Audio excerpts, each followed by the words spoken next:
Hoy, en nuestra última entrega de Desaparecidos, nos unimos a la búsqueda de Dorian, quien fue raptado por su padre en marzo del 2011. Tenía 8 años cuando fue separado de su madre. 6 años de búsqueda sin encontrar ningún rastro. La angustia embarga a esta familia y su madre mantiene la esperanza intacta de volver a verlo y tenerlo en sus brazos. Y con lágrimas en los ojos dice que solo le pide a Dios tener la oportunidad de volver a ver a su hijo antes de ella cerrar sus ojos de manera definitiva.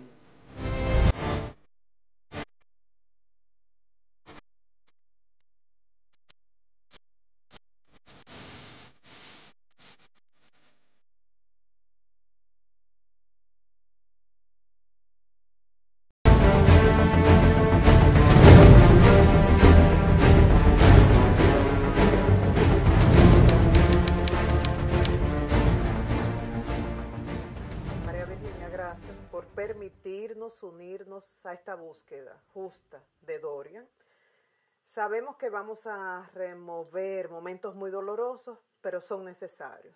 Y todo sea porque aportemos un granito de arena para su aparición, en perfecto orden divino. Estuvimos conversando que la vida como que te fue preparando con momentos dolorosos, difíciles, siendo tú más joven, antes de la desaparición de tu hijo Dorian, cuando tenía 8 años, la última desaparición. ¿Cuáles fueron esos eventos? Primero, darte las gracias por invitarnos a participar en tu programa y tomar en cuenta a mi hijo y aportar, como tú dices, en lo que es su búsqueda. Bueno, yo pienso que la vida te va situando en situaciones diferentes, a veces muy dolorosas. Y pienso que la primera cosa que marcó mi vida fue la muerte de mi papá. Mi papá era ganadero y un toro lo mató en la finca cuando yo tenía 17 años. Y ese fue el primer suceso doloroso en mi vida. ¿Te enteraste de una vez? Sí, claro. Okay. Porque fue en la misma finca en un municipio de Puerto Plata. Eso fue a los 17 años. Casi 18. Luego 20, 21, ¿te casas? Me caso y a los 22 enviudé. Mi primer esposo murió en un accidente de avión. Fue el accidente de Cubana de Aviación, sí, Cubana de Aviación, que se accidentó al llegar a la, chocó con la loma Isabel de Torres. Así es. Y te quedas con el bebé. Con Amin, de 1 mes y 15 días. Ok, entonces, vamos a hablar de Dorian. ¿Cómo y en qué circunstancias conoces al padre de Dorian? A Marco lo conozco porque yo estaba trabajando en Sosúa, yo soy abogada, y me fui a trabajar a una oficina de abogados, y él tenía un restaurante al lado, y ahí es que lo conozco. ¿Un restaurante suizo, me imagino? No, era un restaurante dominicano. ¿Un restaurante dominicano? Sí, le gustaba lo típico. ¿El de nacionalidad suiza? De nacionalidad suiza, tenía ya varios años radicado en el país, y ahí lo conocí. ¿Te impresionó, te enamoraste de Sí, porque era una persona que no lo veía como los demás extranjeros. Luego nace Dorian, ¿y cuándo las cosas comienzan a cambiar? Cuando Dorian nace, todo era exagerado en él, en el sentido de que, por ejemplo, no permitía que nadie le pusiera las manos. Habían 2 muchachas que trabajaban en la casa, pero era yo que tenía que hacer las papillas naturales, las compotas, como decimos nosotros. Y, por ejemplo, bañarlo, lavarle sus biberones, porque él decía que podían enfermarlo. O sea, era un tanto exagerado en cuanto a ese tipo de cosas. Marco era una persona sumamente peleón, se quejaba por todo le molestaba. Incluso si yo no había cenado a la hora que él tenía pautada, eso era un problema. Si yo duraba más tiempo de la hora que él tenía para yo acostarme, eso era un problema también. Nos dimos cuenta que era posesivo a raíz de que nació el niño, que quería que nada más ella lo cuidara y toda la atención era Dorian. ¿Y cuándo decides divorciarte de él? 2 años antes de que me dieron el tiro, ya teníamos 2 años separados dentro de la misma casa. habíamos formalizado el divorcio, o sea, por ¿Y escrito. ¿Y tomas la decisión por esa forma de él o Por hubo otros elementos? No, la forma de él un tanto agresiva con mi hijo mayor. O sea, Con peleaba Amin. mucho con Amin, sí. Todo eran reclamos. Y, por ejemplo, era una persona un poco, como con un carácter bastante fuerte. Okay. Venía de la calle y venía a pelear. Él y yo nunca tuvimos una relación bien. Y eso empezó a suceder desde que nació mi hermano. Porque al principio nos llevábamos bien. Entonces, como esas actitudes que no me gustaban, no me propiciaban como paz y estabilidad en el hogar. Decides divorciarte, ocurre el atentado, ¿cómo fue ese hecho? El domingo era Día del Padre y yo le digo, voy a dejar a Dorian el domingo contigo para que pase el Día del Padre contigo y lo vengo a buscar el lunes. El lunes, ya yo me había mudado a Puerto Plata, a mi apartamento en Puerto Plata, y ese día es cuando me dan el tiro. Cuando yo llego próximo a la casa a buscar a Dorian, ahí me chocan, yo me detengo y ¿Era me dan un tiro. una persona? ¿Eran varios? Eran dos personas. ¿Dos personas encapuchadas? No. ¿Tú pudiste verlos? Sí. No lo recuerdo, o sea, físicamente porque ya ha transcurrido tiempo, pero sí de que me chocó y yo me detuve y intercambiamos algunas palabras y el señor quería hasta pagarme el choque y luego vino otra persona, se desmontó y me disparó en el rostro. Ella mira el carro y dice, no es nada, dice, pero yo quiero pagar. Va a su carro, el señor. En ese momento ella está marcando el teléfono, ella me llama Marcos y le dice, me acaban de chocar. Y está haciendo otra llamada. Cuando está haciendo la otra llamada, que levanta la mirada hacia así, ve que el señor le está disparando desde el otro carro. ¿Y dónde fue el impacto? Okay. Un disparo. Sí. ¿Y cómo se pudo establecer que él fue responsable de eso? Que no fue un intento de robo. Nunca se estableció quién me disparó, porque el proyectil está dentro de mí. Fue una bala expansiva que me rompió la mandíbula y me lesionó mi lado izquierdo, el nervio parasimpático del ojo izquierdo y parte del brazo izquierdo. Pero nunca se determinó porque no pudo hacerse una comparación balística de la bala. Yo automáticamente llamo a Marcos y le pregunto, ¿qué le pasó a mi mamá? Ni hola ni nada, yo le pregunté, ¿qué le pasó a mi mamá? Él me dice, nada grave, a tu mamá le dieron un tiro. Y por mi mente pasó, wow, ¿cómo una persona me puede decir algo tan grave de esa manera tan seca? Entonces yo me puse a pensar muchas cosas. Yo automáticamente llamé a varios amigos míos que me trasladaran al hospital y cuando yo llegué allá al hospital, yo me encontré a Marcos, o sea, aislado. Y como que yo personalmente tuve la razonada que él tuvo algo que ver. El atentado sí se presume que fue responsabilidad de él, aunque nunca hubo prueba. Eso fue lo que la policía siempre que fue. ¿Te dejó una lesión permanente? Sí. ¿Te limita el movimiento? Bueno, el movimiento yo lo muevo perfectamente, el brazo izquierdo es el dolor. Pero sí, el ojo izquierdo yo tengo síndrome de Horner, que es cuando se te cae el párpado y el ojo queda un poco más pequeño que el ojo derecho. Okay. Es como un lente de cámara que no abre. Okay. O sea, es algo interno, no sí, externo. Interno. Bueno, externo se mira, se nota. Muy poco. Quizás porque eres tan bonito, no se fija en ese detalle. ¿Y eso afecta la visión? No me afecta la visión. Gracias a Dios. Porque ese párpado tuve que operarme en Estados Unidos. Okay. Porque el tóxico es que se te cae totalmente el párpado. Entonces sí no me permitía ver.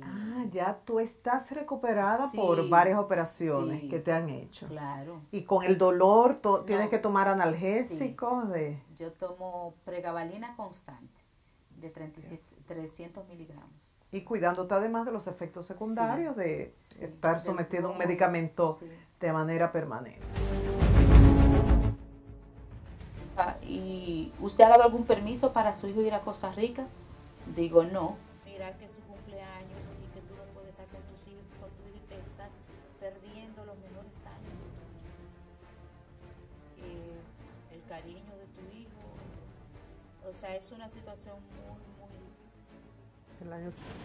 En un viernes él aprovechó y sustrajo desde la Fiscalía de Niños, Niñas y Adolescentes al niño Dorian y lo saca de allí, se lo lleva, y es hasta el día de hoy de que el niño Dorian no aparece. Y ese día me llaman a mi oficina la secretaria de la Fiscalía y me pregunta, licenciada, ¿y el niño? Digo, ¿cómo el niño? El niño está con usted. Dice, no, porque él fue al baño y no está aquí. Digo, búsquelo en el baño.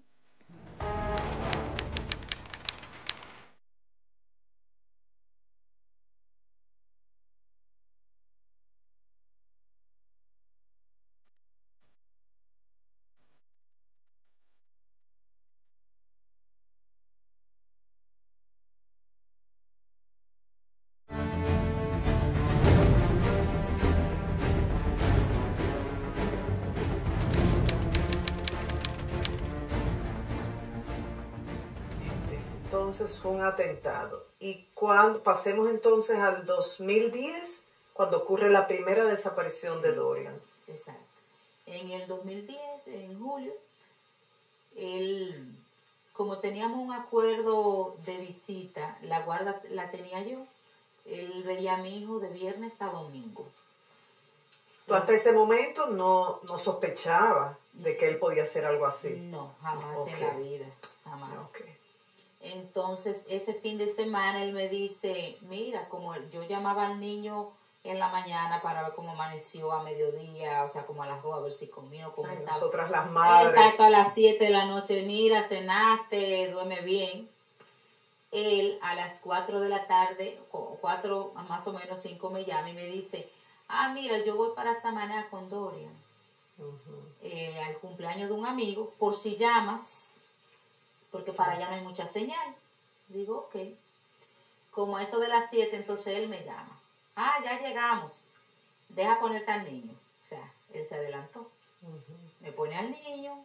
Digo, papi, ¿cómo tú estás? Bien. Mami, ya llegamos. Ya era de noche, estaba bastante oscuro. Digo, bueno, ya tú sabes, pórtate bien. Ok.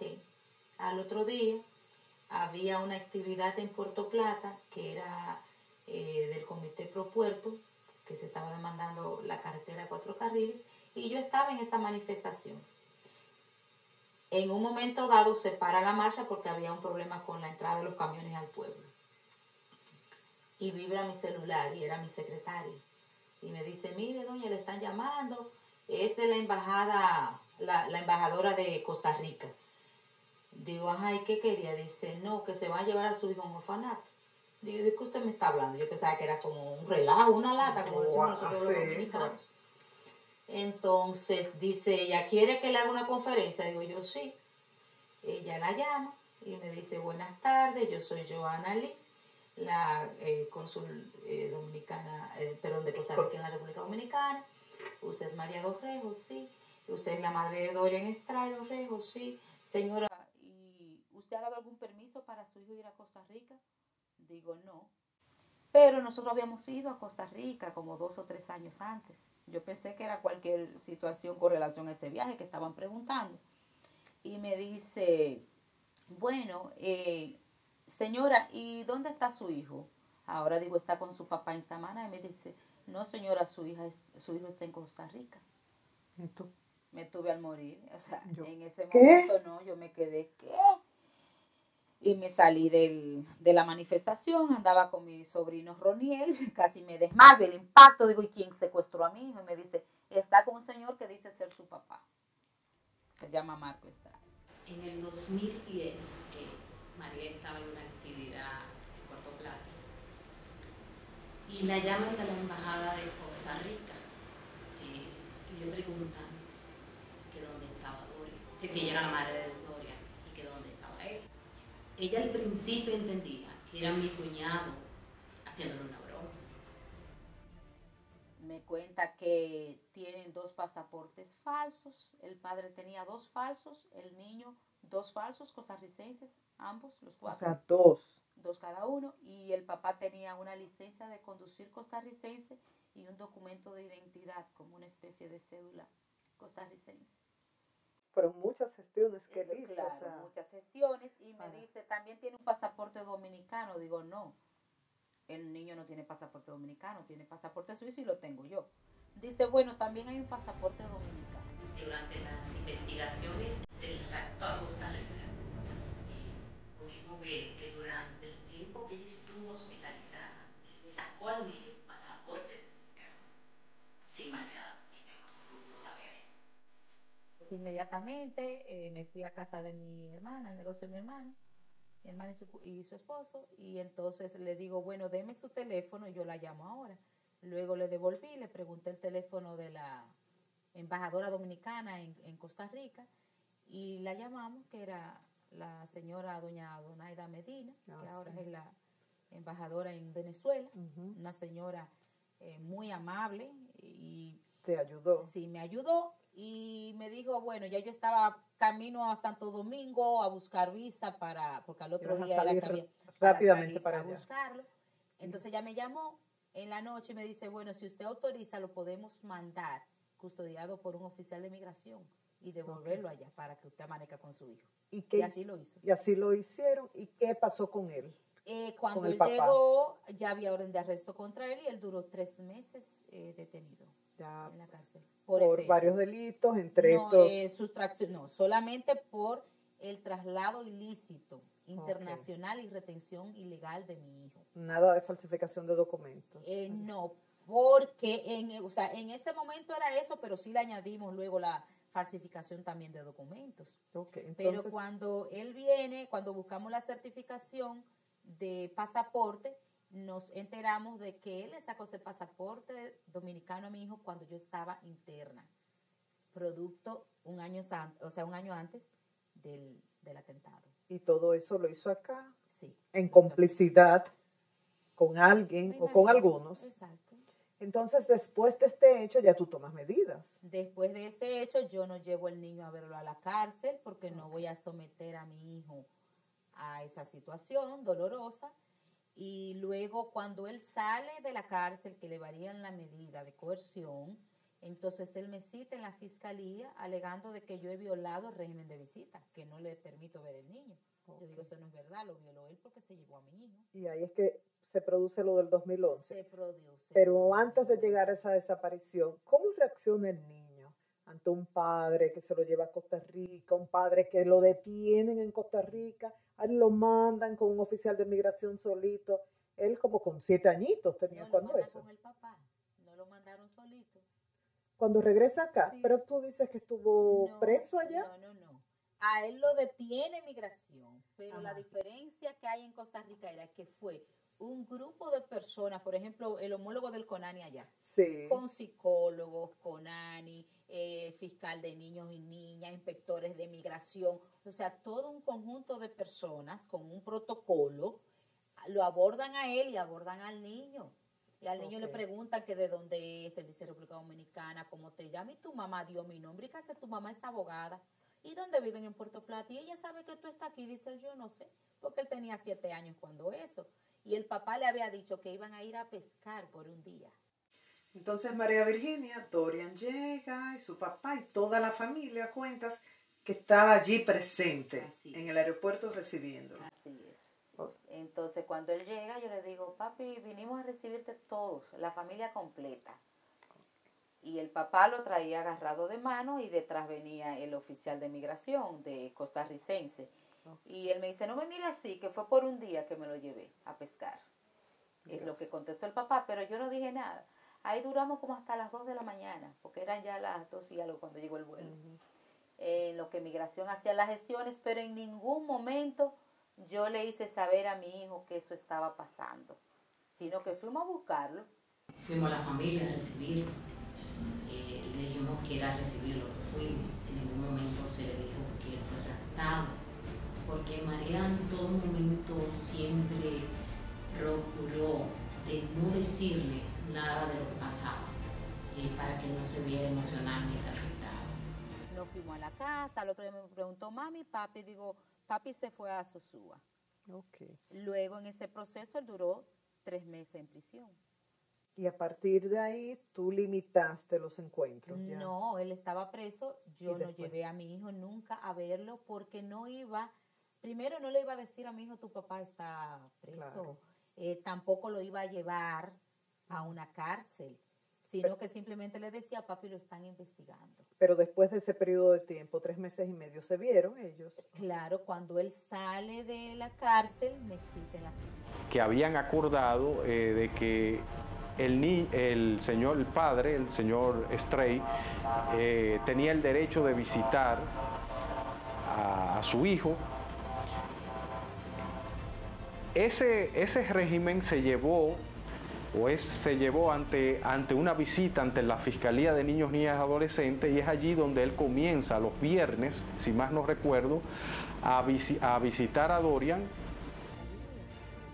Alegando en la Fiscalía de Niños y Niñas de que yo he violado el régimen de visita, que no le permito ver el niño. Yo digo, no es que no le permito, fue él que lo violó cuando se llevó a mi hijo, o sea, violó el régimen.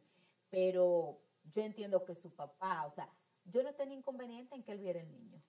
Okay. Y todavía él haciendo eso entendía que era su papá y que era el derecho tanto de mi hijo de estar en contacto con él, como de él estar en contacto con su hijo. O sea, que aunque tomaste medidas, sí, María Virginia, entendías que no podías limitar esos encuentros. Claro. Entonces, en agosto del 2011, ustedes se encuentran igual en la Fiscalía de Niños, Niñas y Adolescentes en Puerto Plata. No en agosto del 2011. Cuando, esto pasa como a partir de diciembre del 2010, cuando él sale. Entonces, él dice, yo le digo, no hay problema, que puede venir a verlo a mi casa, pero que yo no voy a permitir que él se lo lleve, porque ya no creo en él. Y entonces él me dice que si yo estoy loca, que en mi casa no. Entonces la fiscal de ese momento, que era la magistrada Mirtia Cruz, propone que podríamos hacerlo allí en la fiscalía, una visita supervisada por ella, y que lo lleváramos a las 3:30 de la tarde, yo lo llevara a las 3:30 y lo recogiera a las 4:30, y que iba a ser una visita supervisada por ella como fiscal de NNA titular y del CONANI que estaba ahí.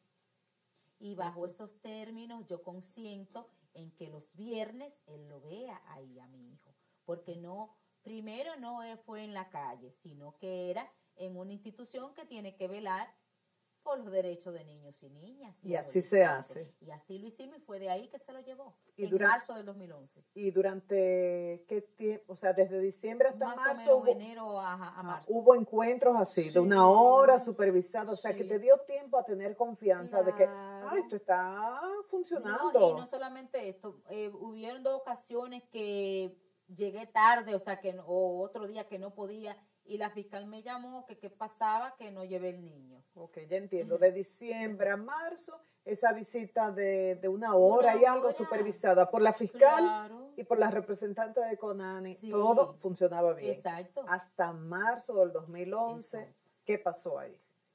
Ese día, normalmente yo lo llevaba, si no tenía cita, porque yo trabajo, yo me quedaba ahí en la sala esperando hasta que terminara.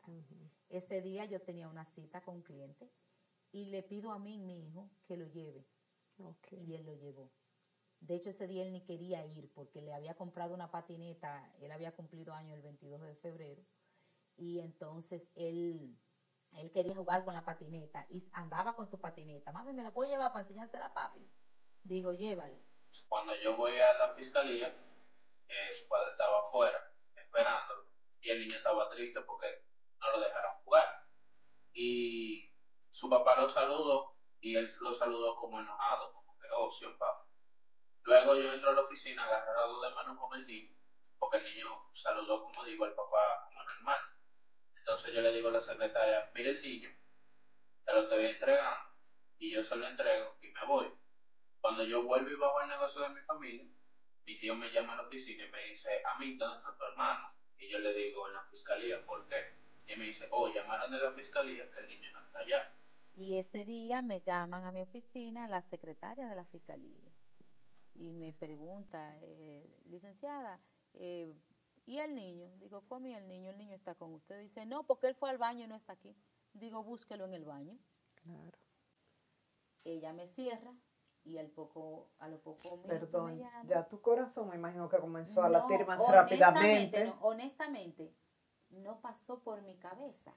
Okay. Yo lo que pensé, bueno, búsquelo en el baño. Si ella dice que fue al baño, Está en el búsquelo baño. en el baño, porque estamos hablando que está la fiscal ahí, está una secretaría y un policía también ahí en la fiscalía. O sea, había tanta seguridad, se Claro, supone, y en esa un fiscalía espacio que no. pequeño, que no era un espacio grande, que tú digas, bueno, se escondió por allá o por acá. Okay. No, eran como tres habitaciones en una casa que funciona, esa Okay. fiscalía en Puerto Plata. Entonces jamás voy a pensar que es que se lo han llevado. Entonces, cuando ella me llama De otra nuevo. vez, sí, y me dice, licenciada, el niño no está. Y pocos minutos después de haberlo dejado, llaman a María que dónde estaba Doria. La secretaria de la fiscalía preguntando que dónde estaba Doria cuando ellos eran los responsables del custodio de Doria. Y María López le dice, ¿cómo que dónde está Doria? Con ustedes. Yo dije, pero Dios mío, el cliente que estaba ahí tuvo que llevarme a la fiscalía de niños y niñas, porque yo decía, pero yo llegué, imagínense cómo me podía sentir la impotencia. Dios mío, cuando llego allá, ¿dónde está mi hijo? Estaba una fiscal interina llamada Inocencia Familia y me dice, cálmese, su hijo va a aparecer. Digo yo, no, ustedes me van a buscar a mi hijo, ¿dónde está mi hijo? ¿Y qué explicación dio esa fiscal interina? Esa fiscal en ese momento lo que dijo fue que ella no estaba porque se había ido a cambiar un pantalón a su casa y no estaba, o sea, se había retirado, eso fue lo que ella dijo. ¿Y tú como abogada o el equipo de profesionales o familiares que te han estado ayudando en eso, qué explicación tienes? No, ninguna. Porque eso no se hace sin complicidad. No, pero claro está. Yo pienso que, ve que estoy vestida de verde. Sí. Soy del movimiento verde. Ok, eres del movimiento Soy del verde. movimiento, activista del movimiento Ya. verde. Y nuestro país está como está por la corrupción y la impunidad. No hay régimen de consecuencias. Entonces, en ese momento, para mí era un absurdo. No hay palabras para tú describirlo. Y todo el movimiento posterior. Ok, y en todas esas diligencias que hiciste, las autoridades, digamos, Procuraduría, ¿qué respuesta te dieron? No, Porque no a ti hubo como respuesta, ciudadana había que no. explicarte. No hubo respuesta. La respuesta de ellos es, estamos trabajando. Típica respuesta de un político. Las respuestas. No le han dado un seguimiento. La señora María Virginia Dorrejo fue hasta las puertas del Palacio Nacional, habló incluso con el presidente en ese entonces, que era Leonel Fernández, y él le aseguró de que iba a hacer todos los esfuerzos. Sin embargo, no hubo un seguimiento, no se le dio un seguimiento. Sí, yo llamé a la magistrada Luisa Marmolejo, que ella es la encargada de la Unidad de Atención a Víctimas de Violencia de la Fiscalía de Puerto Plata. Y fue ella la que se movilizó de solicitar cartas, luego llegó la licenciada Familia y la firmó, pero fue doña Luisa quien se ¿No movió. suspendieron a nadie? No. Ella era interina por contrato, de hecho ella está ascendida en la Fiscalía de Puerto Plata. Entonces, ¿qué explicación? No hubo explicación. Sé que entre el 2011 hasta ahora, 2017, son muchas las gestiones que han hecho, pero ¿qué ustedes piensan? ¿Qué ha pasado? No. ¿Dónde Mira, está Dorian? no. ¿Qué? Nosotros no sabemos dónde está mi hijo. Han sido 6 años y medio. Y nada. Nada. Y o sea, en una búsqueda y tú aferrarte a esa esperanza de que sí lo voy a encontrar, Dios mediante, pero ¿cuándo? Me dices que en un momento dado te decían algo en Baní, salías Sí. para Baní. Que para Haití, Bueno, o sea, aquí está mi hermano Aristalco, cuando nos decían, mi hermana Sandra, Leslie, mi hijo a mí, mi compañero Fernando, cada vez que nos decían, está en tal sitio, bueno, hay que arrancar a buscarlo. ¿Le llegaba algún mensaje por teléfono? Personas que llamaban y decían, mira, acabamos de verlo en Baní. Entonces nosotros decíamos, bueno, era de noche, hay que arrancar a Baní. Bueno, lo hemos buscado por todas partes, hemos estado siempre pendientes de que alguien diga algo. A Dorian lo hemos buscado en el país entero, en Haití. María ha viajado a otros países buscando a su hijo. Hubo una oportunidad en que me dijeron, lo acaban de cruzar a Haití. Le dijeron a otra persona.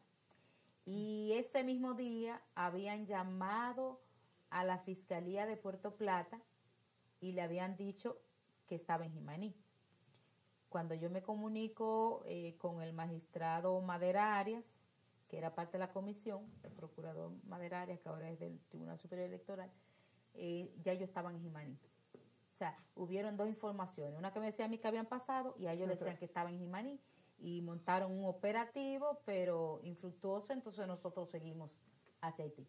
Pero el punto es que nosotros tuvimos que hacer 3 vigilias, porque cuando esto pasa, que sucede un viernes, ya el domingo ya yo estaba en Santo Domingo. El viernes había salido en Televisión Nacional a las 7 de la noche, en Alicia Ortega, la noticia. El domingo estaba en la capital. El lunes ya estábamos conversando, mi primo Manlio Dorrejo y yo, con el procurador Jiménez. El martes estábamos en el Palacio Nacional, que había una condecoración por el día 8 de marzo, Día de la Mujer. Día de la Mujer. Y estaban condecorando a doña Lilian y le estábamos acompañando en ese evento. Y hablé con el presidente Fernández y con la vicepresidenta, con doña Margarita. Y nada. Y él dijo, sí, yo me voy a hacer cargo. Nada. A los 3 días, el general Polanco Gómez me llamó, jefe de la policía. Fuimos al palacio, nombró 3 coroneles, una comisión de 3 coroneles. Fueron a Puerto Plata y nada. Al mes de eso, entonces yo hice una vigilia frente a la Fiscalía de Niño y Niña, donde se llevaron a mi hijo, demandando una investigación seria, porque entendía que no podía el mismo titular de esa dependencia investigar a sus propios empleados. Claro. Número 2, hicimos otra en... Pero eso no se logró. Esa investigación no se logró. No se logró, pero hicimos 3. Hicimos una aquí también frente a la Suprema Corte, y ahí es cuando nombran una comisión de 5 procuradores. ¿Y resultado de eso? Ninguno. Hasta el sol de hoy. Porque en este país se nombran comisiones de la verdad, comisiones para esto, comisiones Punta Catalina, comisiones... ¿Para qué se nombran? Para nada se nombran. ¿Y a nivel de la Cancillería? No, porque Cancillería es un instrumento que sirve de canal para remitir comunicaciones de Estado a Estado. Por ejemplo, algunas solicitudes que hicimos vía Procuraduría las remitía a diferentes, por ejemplo, embajadas a través de la Cancillería, que es el canal diplomático correspondiente. Ellos no hacen más que eso. ¿Y vía Interpol? Nosotros sí, ya hay un afiche de búsqueda. El padre tiene alerta roja y el niño alerta amarilla. Eso fue otro episodio de que en esa oportunidad nosotros, hubo un afiche donde decía que el papá de mi hijo tenía 397 libras en vez de 200, o sea, el doble. Que tenía ojos azules en vez de ojos marrones. Pero eso fue un error involuntario. Y mi hijo 220 libras. El jefe del Interpol me decía, el general Sarita, que eso fue un error de la matriz del Interpol en Francia. Pero me fui a Estados Unidos, hicimos contacto con el Departamento de Justicia Americana y allá nos informaron que cada país postea su propia información y que fue la República Dominicana que publicó y tergiversó esa información. Entonces le mandaron varios emails a él para que hicieran las correcciones correspondientes. Y las hicieron. Sí. Hasta ahora hemos estado hablando con la abogada, con María Virginia como abogada, la propia abogada que habla del caso de su hijo. Pero la madre, ¿cómo ha podido lidiar con eso? ¿Qué ha ocurrido el día de cada cumpleaños? Han pasado 5 o 6 cumpleaños, 6 cumpleaños de Dorian. Cada día de Navidad, de Año Nuevo, las celebraciones familiares, de Día de los Padres, de las madres, que esa silla donde debió estar Dorian no está. O sea, ¿cómo has lidiado con eso? Mira, es la madre que habla siempre. La gente me ve porque soy abogada. Entonces me expreso quizá como abogada, pero yo soy la mamá y me duele más. Porque el tú ser la madre y de pronto ser abogada y sentir esta impotencia, mirar que no hay resultados y que tú te desgastas, pero que tú no puedes tirar la toalla porque tú eres la mamá y tú tienes que seguir. Y esta espera. ¿Cómo ha sido? Muy triste, muy dolorosa. Pasar cada Navidad albergando la esperanza de que esta Navidad la va a pasar con nosotros. Mirar que es su cumpleaños y que tú no puedes estar con tu hijo y te estás perdiendo los mejores años de tu hijo. El cariño de tu hijo, o sea, es una situación muy difícil. Dorian va a ver a Marco y tengo una cosa en mi corazón muy fuerte. Ha sido muy dolorosa eso, muy doloroso, principalmente por su madre, que es una madre que todo el tiempo estuvo muy pendiente. Una persona que comete algo así no mira más allá las consecuencias.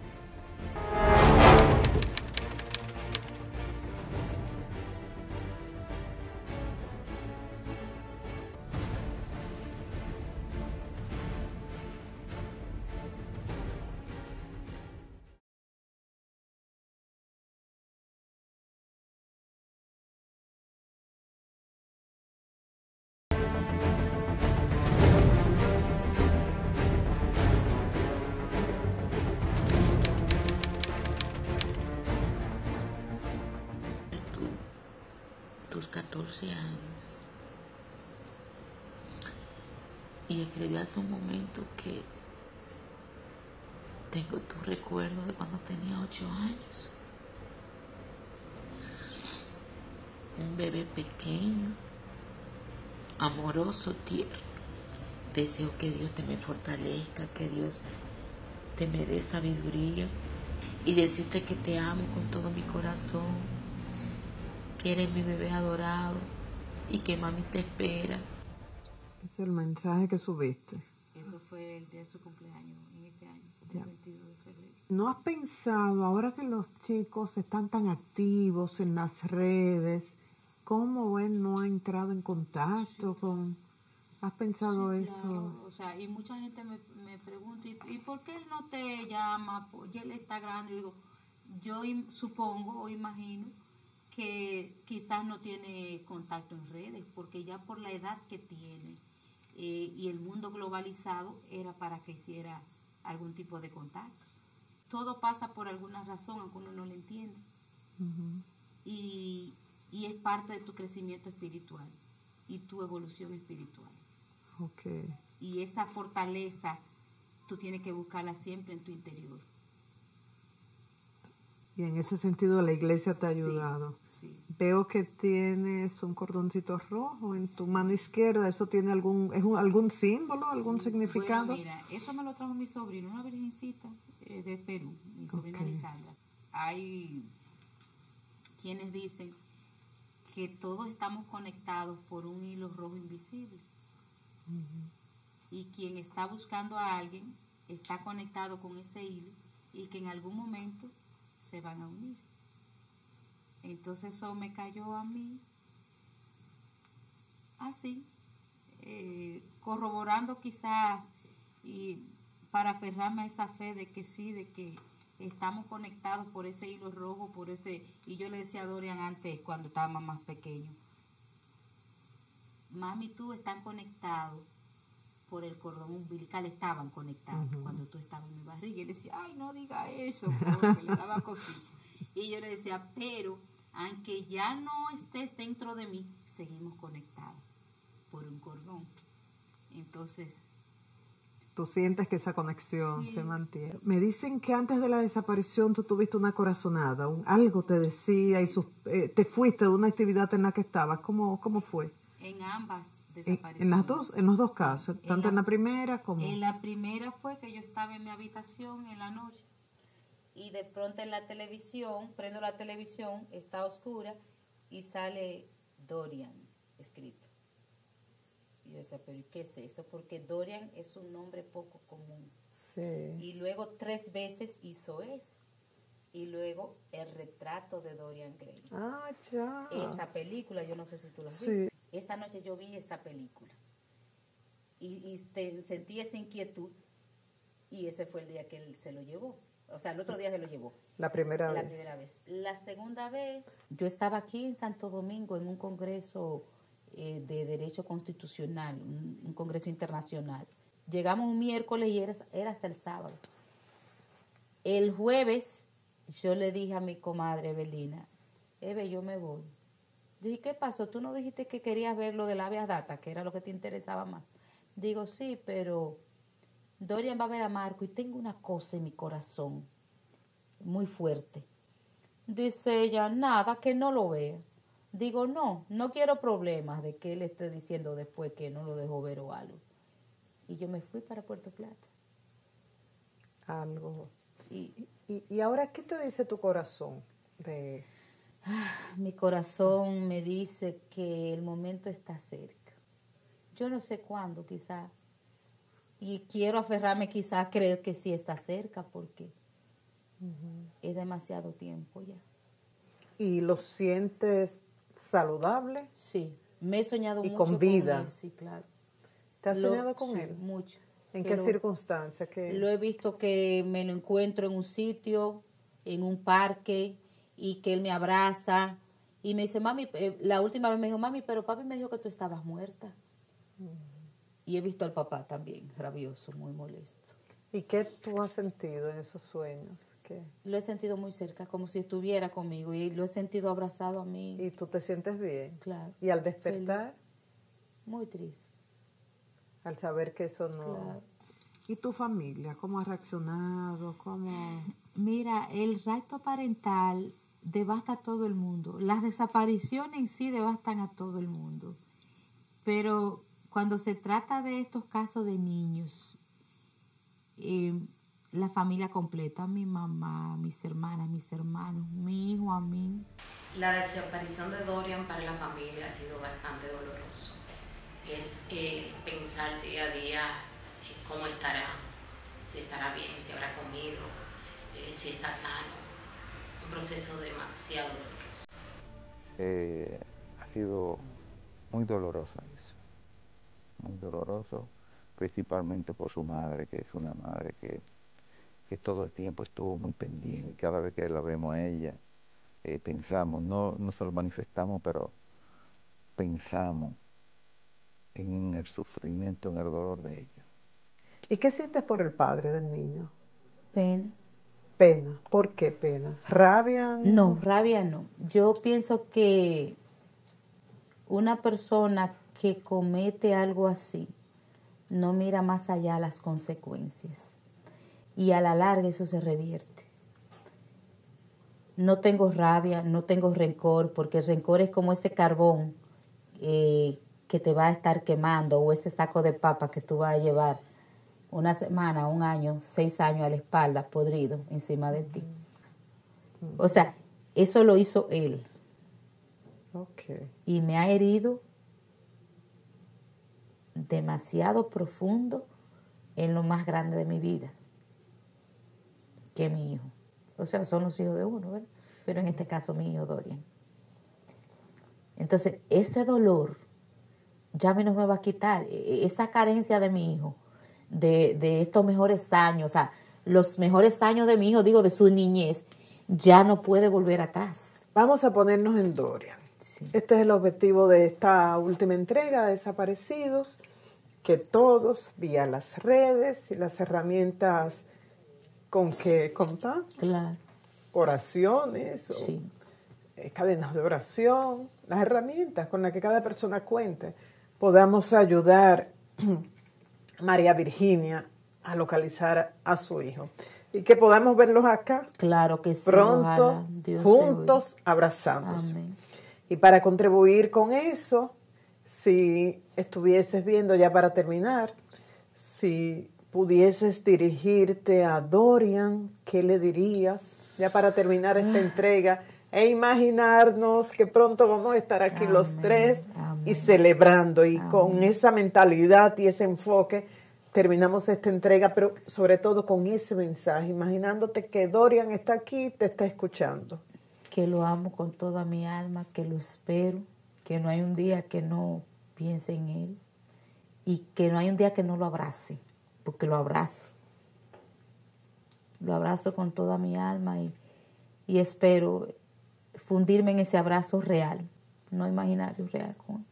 A Dorian le diríamos que lo estamos esperando todos, la familia, y no solamente la familia, el pueblo.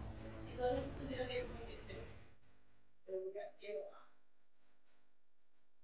Y que su madre nunca ha dejado de estar y que lo esperamos. Siempre